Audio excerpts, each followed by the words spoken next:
우리가 요한복음을 살펴보고 있는데요. 요한복음을 관통하는 몇 가지 커다란 줄기들이 있어요. 이제 그 중에 이제 몇 가지가 있는데, 에고에이미. 제가 지난번에 말씀을 드린 적 있죠. 에고에이미는 뭐냐면, 나는 뭐뭐다. 이런 뜻입니다. 헬라어로. 에고에이미가. 그래서 요한복음에는 에고에이미가 정말 많이 나와요. 나는 뭐요? 생명의 떡이요. 나는 포도나무요. 이게 지금 다 에고에임이에요. 요한복음을 관통하는 아주 중요한 신학적인 단어입니다. 그래서 나는 뭐뭐다 나오면 아주 굉장히 중요한 말이에요. 오늘 예수님이 뭐라고 그러시냐면 나는 세상의 빛이다 이렇게 말씀하세요. 요한복음을 관통하는 커다란 줄기가 뭐냐면 어두움을 밝히는 빛입니다. 그러니까 무슨 얘기냐면 이 세상은 두 가지라는 거예요. 예수님이 오기 전의 세상과 예수님이 오신 이후의 세상으로 크게 세상이 나눠집니다. 예수님 오기 이전의 세상은 어땠다는 거예요? 어두웠다는 거예요. 캄캄했다는 거예요. 그러니까 이 세상은 죄가 지배하는 세상이고 이 세상은 하나님과 우리 사이가 막혀 있다는 얘기예요. 그러니까 막이 있어요. 하나님과 우리 사이에 막이 있어요. 가로막는 큰 막. 이걸 뭐라 그래요? 죄라 그래요. 이사야서 59장 말씀 보겠습니다. 여호와의 손이 짧아 구원하지 못하심도 아니요 귀가 둔하여 듣지 못하심도 아니라 오직 너희 뭐가? 죄악이. 오직 너희 죄악이 너희와 너희 하나님 사이를 뭐 했고? 갈라놓았고 이렇게 되었어요. 너희 죄가 그의 얼굴을 가리어서 너희에게 듣지 않으시게 함이라. 죄가 하나님의 얼굴에 막을 치고 하나님과 우리 사이에 막을 쳤다는 말이에요. 하나님과 우리 사이에, 그러니까 우리의 하늘은 다 어떻게 돼 있어요? 막혀 있어요. 하늘이 막혀 있으니 어떻게 되는 거예요? 이 세상이 어두운 세상이 되는 거죠. 어두워져 버렸어요. 죄가 지배하는 세상의 특징은 하늘이 막혀 있는 거예요. 그러니까 그 밑에는 다 캄캄해요. 이 말은 실제 세상에 이 빛의 조도가 낮거나 불이 없다는 뜻이 아닙니다. 그렇죠? 오히려 밝은 세상에 죄가 많죠. 이 밤에 불야성을 밝히는 데들은 한국은 대부분 술집이잖아요. 빛은 밝지만 죄의 빛이 밝잖아요. 그러니까 여기에서 캄캄했다는 표현은 전등 불빛이 나갔다는 표현이 아니죠. 인간의 마음이 어두워져 버린 거예요. 세상이 진짜로 죄악이 가득 차서 어두워진 세상이 됐다는 뜻이지 세상의 빛의 조도가 어두워졌다는 뜻은 아닙니다. 무슨 말인지 아시죠? 예. 캄캄해져 어두운 세상이 돼버린 거예요. 죄의 세상이 돼버린 거예요. 그러니까 모든 게 다 막혀 있어요.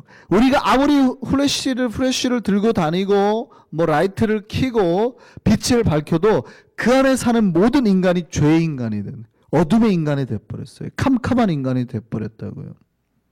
그러니까 이 세상은 완전 깜깜해요. 그러니까 영이 다 닫혀 있으니까 눈을 뜨고 있어도 제가 지난번에 설교도 다 좀비가 돼버린 거예요. 다 좀비가 된 세상이에요. 그러니까 어떤 영화에서 보듯이 이 세상 사람들이 모두가 좀비로 변한 상태로 영혼 없는 상태로 우우하고 돌아가는데 한 명의 구원자가 이 땅에 오신 거죠. 이 땅에. 그 뭘로 와요? 이 어두운 세상을 밝히려면 어떻게 해야 돼요? 뭐가 와야 돼요? 빛이 오셔야 돼요. 빛이. 이해되세요? 온 천지가 좀비가 된 세상에 이 좀비들을 해결할 유일한 최고의 바이러스, 최고의 백신, 예수 그리스도가 이 땅에 오신 거죠. 예수 그리스도를 만난 좀비마다 변해서 인간이 됐더라. 이런 게 구원이에요. 이해되세요? 영화를 좋아하는 청년들은 굉장히 이해하기 쉬울 텐데 제가 지금 무슨 말 하는지 아시겠죠? 온통 어두운 세상이 됐으니까 예수님이 와가지고 여기 전등불빛을 밝힌단 말이에요. 빛을 밝혀요. 그러면은 그로 말미암아서 어두워진 세상에 빛이 오는 거죠. 그리고 그 백신을 받은 사람마다 이 빛을 받은 사람마다 빛이 쏘이면 변화가 된대요. 요한복음을 관통하는 메시지 중에 큰 게 뭐냐면 빛이 빛이라는 거예요. 그래서 우리가 요한복음 1장에서 살펴봤는데 요한복음 1장에 처음에 예수를 뭐라고 말씀하세요? 말씀이라고 말씀하죠. 태초에 뭐가 계시니라? 태초에 말씀이 계신데요. 태초에 원래 누가? 원래 창세기 1장 1절 잘 보세요. 태초에 누가? 하나님이 천지를 창조했단 말이죠. 그러면 태초에는 누가 있는 거예요? 하나님이 있는 거예요. 근데 예수가 언제부터 있었다는 얘기예요? 태초부터. 뭐로? 말씀으로. 예수가 말씀이셨고 하나님이셨다 그 얘기거든요. 그런데 그 말씀이요 빛으로 세상에 왔대요. 그러니까 말씀이 들어가는 영혼마다 그 마음에 뭐가 들어가는 거예요? 빛이 들어가는 거예요. 그러니까 말씀을 받아들이면 말씀을 받아들인 영혼마다 다 그 마음에 등불이 하나씩 밝혀지는 거예요. 이해되세요? 그러니까 저 사람이 예수를 믿냐 안 믿냐 뭐 어떻게 변화된 삶으로 압니까? 그가 믿는 것도 알을지 다 알 수 있는 건 뭐냐면 빛이신 예수 그리스도를 받아들이면 그가 밝아져 버린다니까요. 변화가 되게 돼 있어요. 죄악의 삶에서 바뀌게 돼 있다니까요. 안 갔다 그러면 예수의 불빛이 약하다는 뜻이거든요. 예수 받아들여도 안 변하던데? 그럼 예수가 빛이 아니라는 얘기든지 예수의 불빛이 약하다는 뜻이잖아요. 이런 불경건이 어디 있어요. 그게 아닌 거예요. 예수를 받아들이면 그의 마음에 그 어두운 세상이 밝아진다니까요. 그 백신은 세계 최고의 백신이라서 어떤 좀비라도 한 번 맞으면 다 해야 되는데 어떤 좀비는 한 번 맞아도 안 변해요. 이렇게. 그럼 뭐예요? 백신에 문제 있다고 말하는 거 아니에요. 예수가 구원자적인 자격이 없다고 말하는 거예요. 똑같은 거예요. 신자 중에서 예수를 믿었다고 하는데 그 마음에 빛이 안 들어왔다. 에이 변화가 없다. 이거는 예수를 자꾸 문제 있다고 하는 거거든요. 잘 생각해 보실 필요가 있어요. 물론 우리는 계속해서 변화돼야 되지만 완전한 성화를 이루지는 않았지만 그죠? 그럼에도 불구하고 중요하게 우리가 붙들어야 될 거는 뭐냐면 빛이신 예수가 들어오면 누구나 그 마음에 빛이 환하게 밝혀지는 거예요. 요한복음 1장 9절 보겠습니다. 그래서 요한복음 1장에 오늘 우리가 지금 8장을 보고 있는데요. 1장과 8장 사이를 관통하는 그 메시지가 있어요. 요한복음 1장 9절입니다. 시작. 참빛 곧 세상에 와서 각 사람에게 비치는 빛이 있었나니 그가 세상에 계셨으며 세상은 그로 말미암아 지은 바 되었고 그러니까 이분이 창조 때부터 계셨다는 거예요. 그죠? 빛이에요. 세상이 그런데 그를 알지 못하였고 자기 땅에 오셨는데 백성이 영접하지 아니하였는데 그 유명한 12절 나와요. 그런데 그 중에 만약에 영접하는 자가 있다면 그 이름을 믿는 자에게는 하나님의 자녀가 되는 권세를 주셨다는 이 메시지가 나오는 거죠.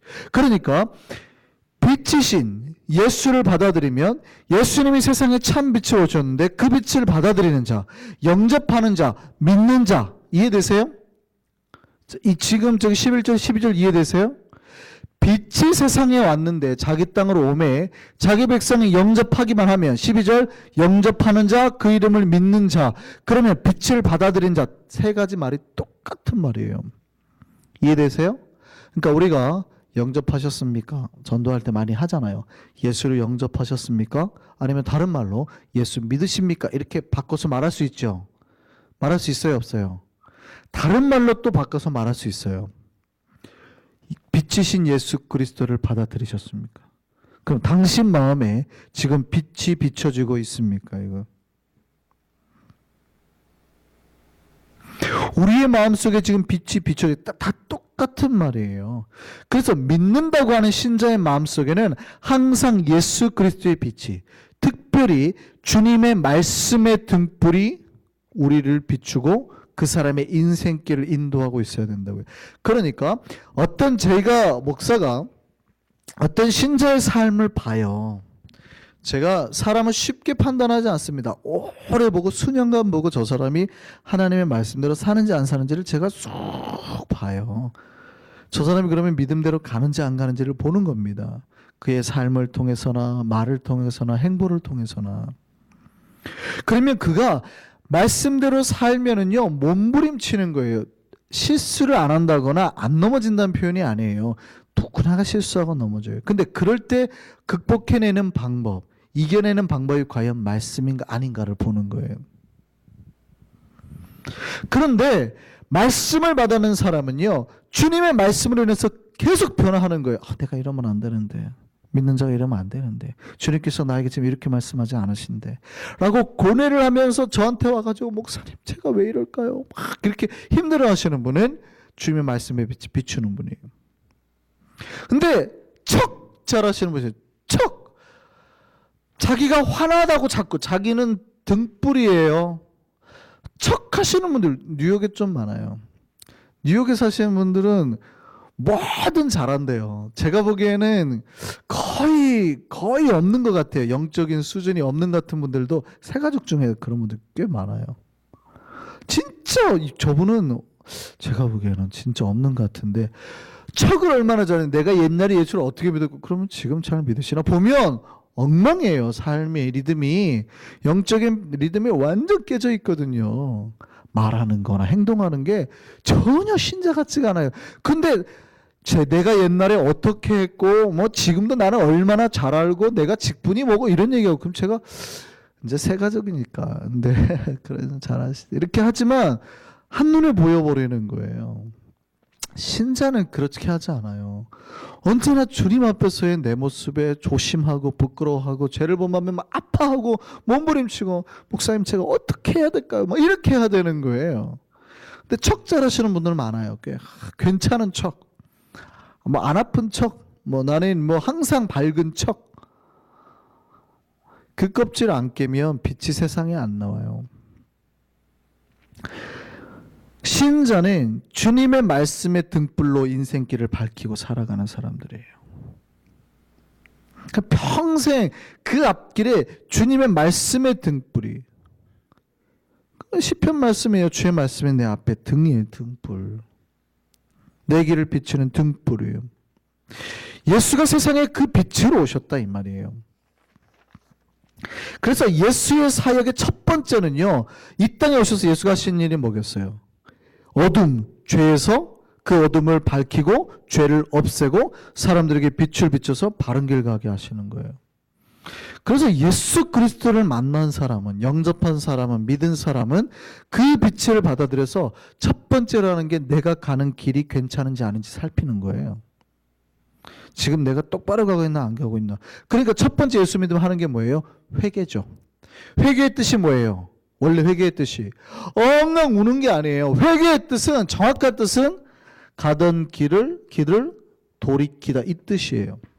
그러니까 왜 그러냐면 빛이신 예수가 오면 내 가는 길에 여기 빛이 번쩍번쩍 빛나거든요. 그러니까 내가 잘못됐구나 하고 다음에 돌이키는 게 뭐예요? 회개예요. 회개. 회개는 내가 잘못된 그 죄악 길을 가던 방향에서 돌이키는 거, 길을 찾아가는 거. 여기가 예수가 계시면 이 길로 가는 거예요. 이게 회개예요. 그러니까 회개는 안 울어도 되는 거예요. 사실은 눈물하고는 별로 관계 없을 수 있어요. 회개는 물론 대부분 내가 죄를 가고 있었구나 깨닫는 순간 아이고 이런 못난 놈 하고 울 수 있죠. 근데 어떤 독한 사람은 안 울어요. 잘못됐네. 주님 죄송합니다. 내 이러면 안 되는데. 정신 차려 돌려. 독하게 가는 사람은 독하게. 이게 회개예요. 근데 감정적인 사람은 울어요. 아이고 주님 내가 울고 또 가요. 또 갔다가 또 이제 어느 날 메시지 듣고 아이고 주님 내가 또 잘못한데 엉엉 울고 또 가요. 이거 회개한 거예요 안 한 거예요? 이거 안 한 거예요. 그러니까 회개는 진짜 이악 물고 독하게 주님 앞에 돌아서는 거, 내 가던 길을 꺾는 거예요. 그걸 회개라고 그래요. 근데 그러니까 예수를 믿고 영접했다라는 사람의 가장 1번의 특징이 뭐냐면 회개하는 거예요. 왜요? 빛이 비치면 그 사람 앞길이 환해지거든요. 이해되시죠? 그래서 예수 그리스도를 만난 사람은 첫 번째 내가 지금 가는 길이 잘 되는지 잘못 가는지 점검하는 사람이에요. 그 바른 길을 찾아가게 되어 있다고요. 우리가 지난주에 살펴봤지만 한 여인이 있었습니다. 이 여인은 어디에 거주했냐면 어둠에 거했던 여인이에요. 그러니까 죄를 범했어요. 죄 가운데 있는 여인이 이 캄캄한 세상에 있어요. 이 죄 가운데 있는 사람들이 받아야 될 형벌이 뭐예요? 죽음, 멸망, 저주 아니에요. 예수를 안 믿는 사람들이 겪어야 될 형벌이 뭡니까? 죽음, 멸망, 저주 아니에요. 이 여인이 누려야 될 게, 여인이 당해야 될 게 그거라고요. 죄를 범했어요. 율법으로 이 여인이 뭐예요? 살인이에요. 사형이라고요. 이 여인은 이제 사형에 해당해요. 가늠한 여인은 잡혔어요. 현행범으로 잡혔다고요. 이 여인이 이제 어디로 가야 돼요? 멸망, 죽음의 길을 가야 된다고요. 근데 공교롭게도 서기관과 바리새인들이 여인을 데리고 어디로 왔어요? 예수님 앞에 나아가는, 예수를 고소하려고 했는데 예수 앞으로 인도하는 놀라운 전도자의 사명을 감당해버렸잖아요. 고소하려고 했는데 예수를. 여인의 입장에서 보면 죽을 여인이 예수를 만난 거예요. 잘 들어보세요.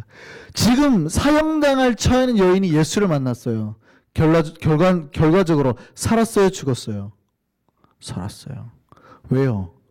예수는 생명이거든요. 예수는 빛이거든요. 죽을 여인이 예수를 만났더니 생명으로 옮겨진 거예요.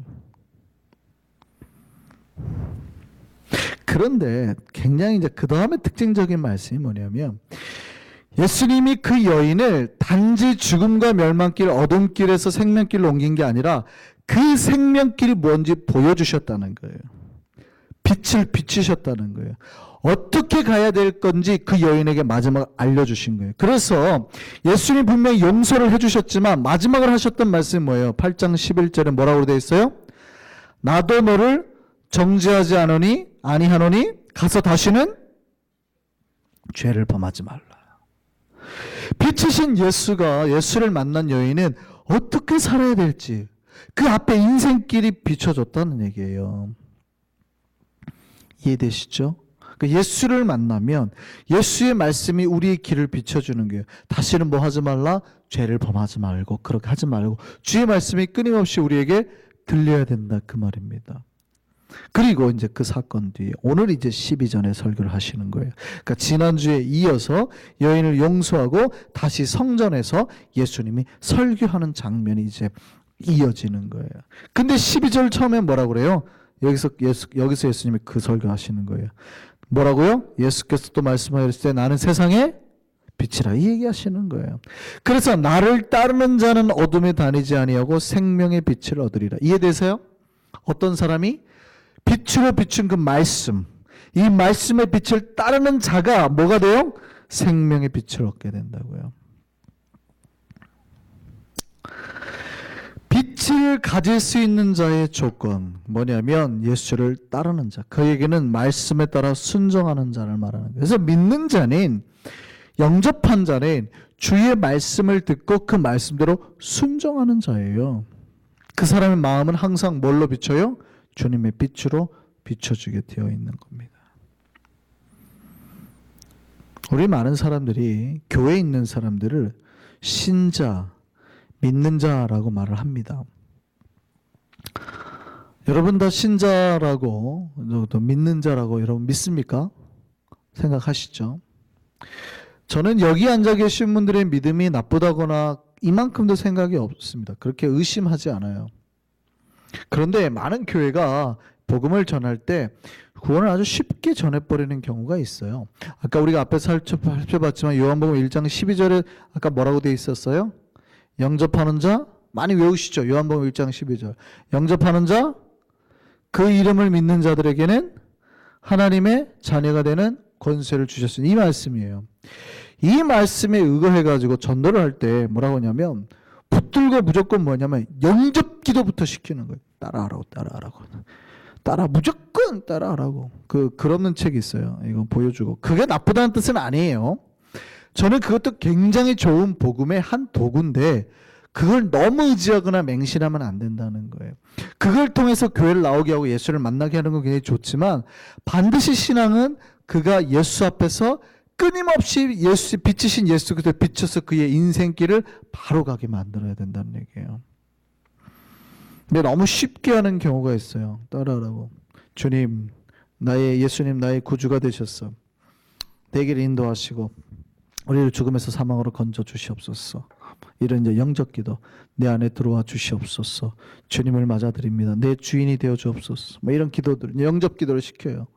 그러면 대학가에서도 요즘 대학생들은 야가서 안 해요. 제가 대학교 1학년 때만 돼도요, 학교 가잖아요. 저희 학교는 이제 미션 스쿨이어가지고 온통 학교마다 저희는 잔디밭 굉장히 많은데 잔디밭마다 앉아가지고 뭐 기타 치고 노래하고 있으면 어느샌가 누가 싹 와가지고 형제님 뭐 이러고 막 붙들고 계속 기도시켜요. 그러면 그 사람이 막 하는데 거절을 못하니까 따라 해주는 거예요. 제 친구들 중에 막 이렇게 하고 있으면 따라 해주는 거예요. 그러고 가면 욕을 합니다. 에이 진짜 그냥 하면서 막 욕을 막. 제가 신자인데도 제가 친구인데도 제가 신자잖아요. 크리스찬인데도 진짜 저런 사람들은 생각이 뭐 있어 없어 막 이러면서 막 욕을 막. 미안하니까 따라는 해주지만 물론 그 중에도 건져지는 사람은 있습니다만 무슨 얘기냐면 그가 그렇게 가고 뭐라고 하냐면 당신 영접했잖아. 당신 입으로 영접했잖아. 물론 그 입으로 시인해서 구원에 이르겠지만 영접했잖아 그런다고요. 그러니까 많은 사람들이 잘 보세요. 예수를 믿었다고 예수가 하나님의 아들임을 믿으면 하나님의 자녀가 되는 걸로 생각해요. 자, 제가 한 말이 맞아요 틀려요? 예수를 믿으면 하나님의 자녀가 돼요 안 돼요? 되죠. 근데 그 믿는다고 하는 것이 단순히 내 의지적으로 예수는 하나님의 아들이구나 믿어야지 그거를 믿으면 하나님의 자녀가 되는 거예요? 그 말이 아니죠. 여기서 영접했다 믿는다는 건 뭐예요? 반드시 빛이신 예수가 그 마음속까지 뚫고 들어가야 된다고요. 그거를 믿는다고 하는 거예요. 예수가 누구예요? 하나님의 아들이요. 구원받았다가 아니에요. 이해되세요? 아이고 예수 믿어요. 네, 예수가 누구예요? 하나님의 아들이에요. 그럼 우리 다 구원받았어요. 할렐루야. 이게 아니라고요. 교회학교에서 가르치듯이 하는 그게 아니라 예수를 믿고 영접했다는 것은 예수가 그 사람 마음속에 지금 뚫고 들어간 거예요. 사람이 있잖아요. 그러면은 십자가의 창이라고 표현해서 좀 그러지만 이 사람의 심장을 꿰뚫고 지나가야 되는 거예요. 이해되세요? 그리고 이 속에 있던 죄악의 피, 좀비의 피, 죽음의 피는 다 빼고 예수 그리스도의 보혈의 피로 수혈을 해줘야 되는 거예요. 그 사람을 믿었다고 하는 거예요. 그게 영접했다는, 그게 백신이 꽂혔다고 하는 거예요. 근데 저 백신을 믿으면 구원받아요. 네, 구원받았어요? 못 받았어요? 못 받았지요. 백신이 구원받게 하는 거라고 배웠지 꽂히진 않았잖아요. 이해되세요? 아이들을 가르칠 때 예수 믿으면 구원받아요. 믿어요. 네. 저거 맞으면 여러분 좀비에서 사람으로 변할 수 있어요. 믿어요. 네. 구원받아요. 안 받아요? 안 받았다고요. 그 좀비가 사람이 되질 않았어요. 구원이라고 하면 그 사실을 믿는 게 아니라 그 백신이 내 가슴 속에 꽂혀야지 변화가 되는 거예요. 믿었다 영접했다는 건 그거예요. 그 빛이 그 마음속에 꿰뚫고 지나가야 돼요. 비춰야 된다고요. 그래서 단순히 우리가 12절을 뭐라고 해요? 영접하는 자 그 이름을 믿는 자 하나님 자녀가 되니 무조건 믿어라. 그 얘기 표현이 아니에요. 빛이 그 사람 마음속을 뚫고 들어갔네요. 그럼 오늘 똑같이 질문해야 돼요. 지금 그 빛이 우리의 마음속에 뚫고 들어왔냐는. 여러분 마음속을 비추고 있냐 그거를 점검해야 된다고요. 주님을 믿는다고 하면, 주님을 영접했다고 하면 우리 안에 어둠이 그래서 반드시 빛 가운데서 물러나야 돼. 빛 때문에. 그러면 빛이 비춰지면 뭐를 살피게 돼 있어요? 우리의 길을, 우리의 행위가 문제가 있는지 없는지, 우리 안에 부끄러운 건 없는지 드러나게 돼 있어요. 그 신자들이 하는 특징이 뭐예요? 고치고 수정하고 바꾸는 거예요. 그게 믿는 거예요. 이해되세요? 그러니까 고치고 수정하고 바꾸는 행위가 없는 사람은 그 마음속에 빛이 비춰지질 않고 있는 거예요. 과거에는 그랬을지 모르지만 현재는 막혀 있는 거예요. 그래서 신자가 예수를 믿는 가장 큰 특징은 내가 고치고 바꾸고 수정하는 거예요. 얼굴 표정도 바꾸고 생각도 바꾸고 마음도 바꾸고 빛이 비춰지면 당연한 결과거든요. 많은 신자들이 믿음을 막연한 걸로 생각합니다. 어떤 사람은 주일에 교회 나오는 거라고 생각해요. 근데 진짜 믿음은요, 그 참 빛이신 예수의 빛이 마음에 비쳐야 돼요. 그래서 그 말씀을, 그 빛을 따라서 순종하며 살아가는 삶이어야 된다. 그래서 신앙은 반드시 삶으로 증거되는 거예요. 신앙은 뭘로 증거된다고요? 삶으로 증거되는 거예요. 신앙은 절대 말로 결정되지 않아요. 우리가 말로 아무리 말로 내가 신자라 이렇게 하더라도 절대 그걸로 결정되게 하는 게 아니라 여러분 죽을 때까지 고백하는 여러분의 입술의 증거들, 여러분의 삶에 살아가는 흔적들로 결정이 되는 거예요. 우리의 삶이 우리가 예수를 영접했다라는 것들의 증거가 되기를 바랍니다. 또 신자는요, 오직 자신만이 아니라 세상을 밝히는 빛이 되어야 됩니다. 아까 예수는 뭐라고 그랬어요? 12절에 예수님 뭐라고 그래요? 예수가 세상의 빛인데 나를 따르는 자는 그래서 어둠에 다니지 아니하고 어디에요? 생명의 빛을 얻으리라. 그래서 이 말씀을 예수님은 마태복음에서도 똑같이 말해요. 예수님은 우리를 보고 뭐라고 말했냐면 바로 세상의 빛이라고 그러거든요. 마태복음 5장 볼까요? 너희는 뭐라고요? 세상의 빛이라. 분명히 예수님이 뭐라고 그래요? 우리 보고 세상의 빛이라 그래요. 산 위에 있는 동네가 숨겨지지 못할 것이요 사람이 등불을 켜서 말 아래 두지 아니하고 등경 위에 두나니 이러므로 집안 모든 사람에게 빛이 있느니라. 이같이 잘 보세요. 우리가 세상의 빛이라면 이같이 우리의 빛이 어디에 비치게? 사람에게 비치게 해서 그들로 하여금 우리의 착한 행실을 보고 하늘에 계신 너희 하나님께 영광을 돌리게 해야 되는 것. 우리가 원래 좀비였는데 빛이 비쳐서 인간이 되었으면 다시는 무슨 행위를 하면 안 돼요? 사람 붙들고 뜯어먹는 행위를 하면 안 돼요. 사람을 팔을 잡고 뜯어먹는 행위를 하는 거는 자기가 아무리 인간이라고 말을 해도 사실은 뭐였던 거예요? 아직 치료가 안 된 거예요. 좀비니까 그러는 거예요. 그러니까 우리가 변화되었고 하나님의 빛이 비친 사람이라면 뭐 해야 되는 거예요? 우리의 변화된 행실이 세상에 드러나야 된다. 그게 너희가 세상의 빛이라는 증거란 얘기예요. 저 표현이. 근데 신자 중에서 여전히 좀비 같은 사람 많아요. 그것도 같은 양떼를 막 뜯어먹어요. 막 아직도 막 입에, 그러니까 여러분은 안 보일지 모르지만 저는 잘 보여요. 영적으로 보면 피가 막 줄줄줄줄줄 흐르고 다녀요. 이러고 뭐 뜯어먹을 거 없나? 걸리면 그냥 확 그냥. 잘 생각하셔야 돼요. 변화가 되었다고 하는 거는, 백신을 맞았다고 하는 거는 인간이 되었다는 거예요. 그러면 다시는 그 핏덩어리 살을 뜯어먹으러 다니지 않아요. 자연스러운 현상인 거예요.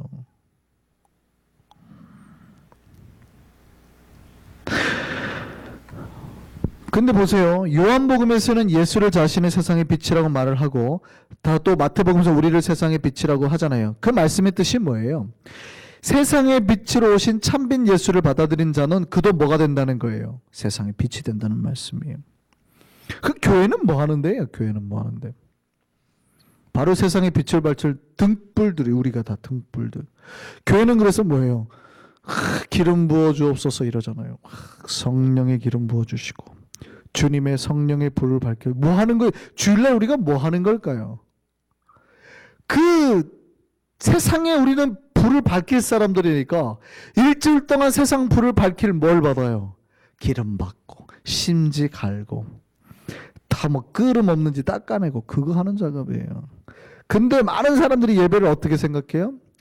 일주일의 삶을 좀비처럼 살았는데 내가 교회 와가지고 백신 한 방 놔주세요. 막 한 시간이라도 내가 인간이 되고 싶습니다. 막 이러고 오는 것 같아요. 막. 아니 목사님 우리가 일주일을 얼마나 험악하게 살았는데 우리한테 똑바로 살라고 하세요. 위로 좀 해주세요. 위로. 그게 아니에요. 이미 우리는 세상의 빛이라고 말했잖아요. 빛이에요. 빛을 밝혀야 돼요. 그러면 여러분 예배 와서 뭐 해야 돼요? 성령의 기름 달라고. 내 심지를 바꿔달라고. 주님의 은혜의 그 것들로 내 끄음 다 닦아달라고. 내가 깨끗한 등불이 돼서 주님의 깨끗한 기름 받아서 나가겠나이다. 그 일주일 동안 뭐 해야 돼요? 빛을 쫙 밝혀야 돼요. 그게 세상의 빛이신 예수 그리스도의 빛을 받은 인간이 한 명에게 투과가 되잖아요. 그럼 이 사람이 또 투과가 되잖아요. 예수님 12를 투과하셨지만 그 빛이 탁탁탁 투여가 된 사람은 나아가서 또 누구를 내요? 다른 사람을 탁탁탁. 그래서 우리가 해야 될 게 뭐냐면 예수의 빛을 받아서 밝아져서 세상에 나가서 내가 받은 그 빛으로 저 사람을 바꾸는 거예요. 저 사람을 바꾸고. 그러라고 백신을 줬는데 나가가지고 다 새롭게 좀비가 바뀌어가지고 들어오고 있어요. 막.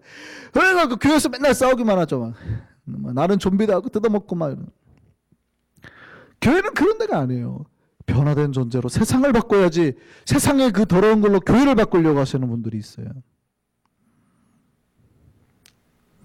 우리는 안 그러니까, 여기 계신 분들은 안 그러니까 뭐 전혀 괜찮죠. 그죠? 우리는 뭐 그런 적이 없잖아요. 우리는 괜찮아요. 그런데 혹시라도 그런 사람을 보면 불쌍히 여기시고 기도하셔야 돼요.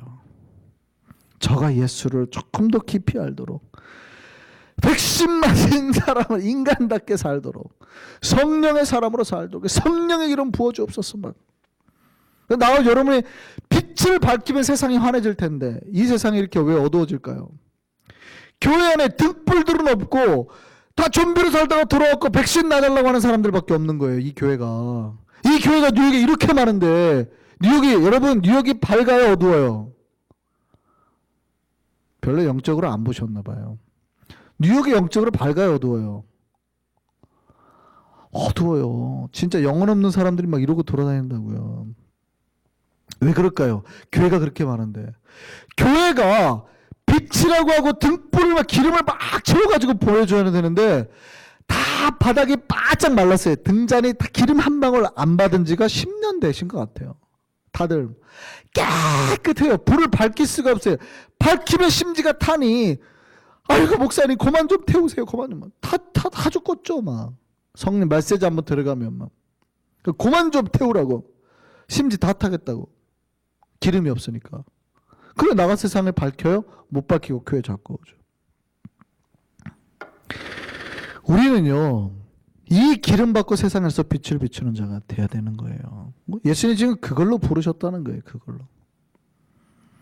저는 우리 한성교회가 세상을 비추는, 밝히는 빛이 되기를 바랍니다. 제가 좋아하는 정치가예요. 얼마 전에 이 사람 언급한 적이 있습니다. 천재입니다. 발명가고 정치가예요. 미국의 정치가 있던 벤자민 프랭클린이 필라델피아 살았어요.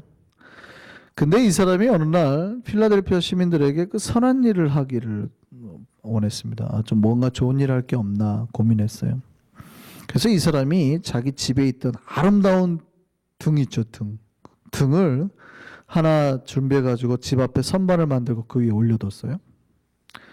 그러니까 동네 사람들이 그걸 보고 좋게 생각할까요? 이상하게 생각했을까요? 이상하게 생각한 거예요. 아니, 등불은 집 안에 둬야지. 뭐하러 밖에 걸어도? 누가 있다고? 그렇잖아요. 그래 안 그래요? 등불은 우리 거실에 켜야지. 밖에 누가 있다고. 제가 여러분 안 오는데 여기다가 저기 등불을 이렇게 하나 켜놓으면 여러분 좋아하겠어요? 싫어하겠어요? 무슨 목사가 전기세를 낭비하고 있어? 빨리 꺼야지 이럴 거 아니에요. 그러겠어요? 안 그러겠어요? 그러죠. 근데 옛날에는 등불이니까 기름을 계속 태워야 되는 거니까 낭비 아니에요. 동네 사람들이 다 이상하게 생각했다고요. 근데 한 주가 지나고 한 달이 지나니까 사람들이 뭔가 깨닫기 시작했습니다. 집 밖에 등불을 두니까 밤에 지나가는 사람이 안 넘어지는 거예요. 멀리서도 방향을 확인할 수 있게 된 겁니다. 사람들이 이게 괜찮네 생각하니까요. 밤 되니까 전부 다 자기 집에 등을 하나씩 갖다 놓고 자기 집 앞에 다 하나씩 올려놨어요. 그 거리가 환해졌죠. 아세요? 이게 가로등의 시작이었답니다. 이게 지금 모든 도로마다 가로등이 있게 된 시작이었대요. 누구 때문에요? 벤자민 프랭클린 한 명 때문에. 대단하지 않습니까? 누군가가 한 명이 빛을 비췄더니 그 한 명의 빛이 다른 누군가에 영향을 줘서 또 빛이 되게 만들고 그 빛이 세상을 밝히더라는 거예요. 예수가 그 빛으로 오셨어요. 우리에게 그 빛이 되라고 말하는 거예요. 여러분 빛이 돼서 세상에 나가면 세상이 밝아져야 되는 거예요. 우리 한성교회 하나님께서 그 소명 주셨음을 믿으시기 바랍니다. 네, 한 명의 빛이 세상에 비춰 꺼져 있던 다른 등잔에도 불이 밝혀지게 하는 것. 이게 교회가 해야 될 일이에요. 우리 한성교회는 이 사명 감당하기를 바랍니다. 세상의 빛이 되기를 바랍니다. 주님께서 그 빛으로 오셨고 우리를 빛으로 부르셨습니다. 그 빛이 되는 주님을 만난 한성교회 우리 모두가 되기를 소망합니다. 기도하겠습니다.